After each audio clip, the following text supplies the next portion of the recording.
beef and pasta Yes. Florentine baked. Yeah. So question number one, Florentine, what makes a Florentine? What is that? Usually including spinach or kale. Okay. So you can use either in this recipe, both work fine. We're gonna use spinach today, it's frozen. So the number one thing to make sure you do is drain that really, really well before you add it into any recipe, just because it adds a lot of moisture. Moisture is never a bad thing, but we don't want it to be soupy. Right. Right. We've also got some ricotta, which is going to give it that lasagna-y flavor and feel.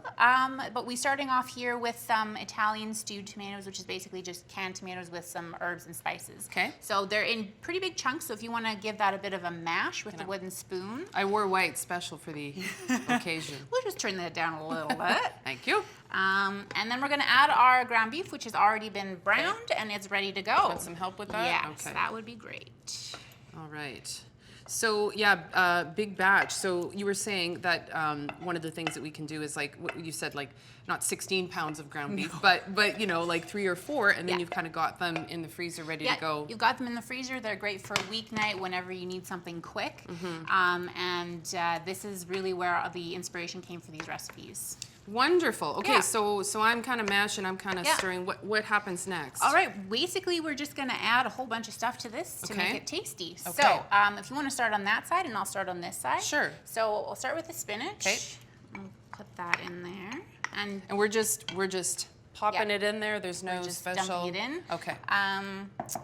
Go for it with the noodles. All right. So any kind of pasta, I guess, but it's kind of nice. The shells are sort of a nice thing. I would suggest something on the smaller side. You could use macaroni too if you wanted. Okay. I've got some ricotta here.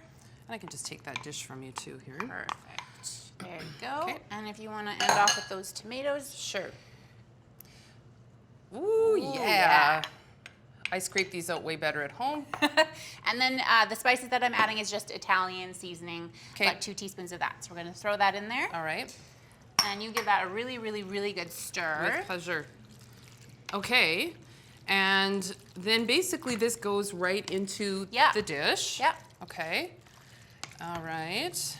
And I guess, you know, you can't really overmix this. Sometimes we do these do recipes where it's like don't overmix, don't overmix. This is one of those things. It's like you can't mess that up. Not overmix.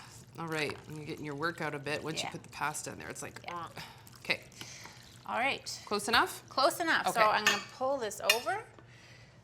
I'm going to give this to you. Okay. And I'm going to dump this in. Do you want to grab the wooden spoon for me as well? Sure. Okay. Go. Yeah, sometimes moving these things from one pot to the next, the dish or whatever is a bit of a team effort. Yes. Okay. Also good tip to have your children help you in the kitchen. Right. Easy, family-friendly meal. And they're great helpers. They can be. And that's all All I'll right, say. give that a good smooth over there. Okay. There we go. All right, and then this thing is gonna go in the oven. Do we put the cheese on top? Oh, yes. All right, here, I'll take that. All right. And just sprinkle it Sprinkle around? it all over however much you like. I've got maybe 1.5 cups of cheese here, but if you really like cheese, feel free to add more. Don't mind cheese. Cheese will do. And it makes everything better. And how long do we bake this? This goes into a 350-degree oven for about 15 minutes.